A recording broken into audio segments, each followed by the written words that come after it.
Sebuah video kecurangan peserta ujian tulis berbasis komputer atau UTBK 2023 yang menggunakan joki viral di media sosial.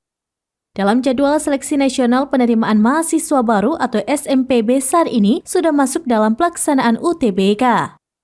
UTBK dilakukan bagi para calon mahasiswa yang ingin memasuki perguruan tinggi negeri. Salah satunya viral video pengakuan peserta yang menggunakan joki UTBK. Video tersebut tersebar di berbagai media sosial, salah satunya oleh akun TikTok @ungkapsemuanya.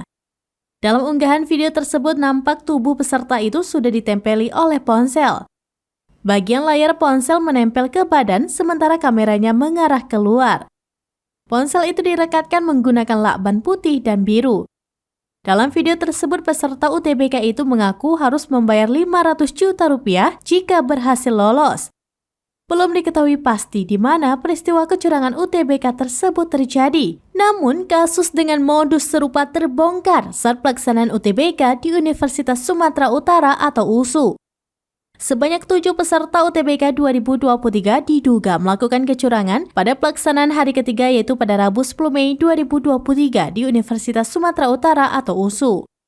Mayoritas pelaku kecurangan adalah peserta UTBK 2023 yang mendaftar di Fakultas Kedokteran yaitu sebanyak 4 orang. Kemudian dari Fakultas Keperawatan, FISIP, dan Fakultas Psikologi masing-masing 1 orang.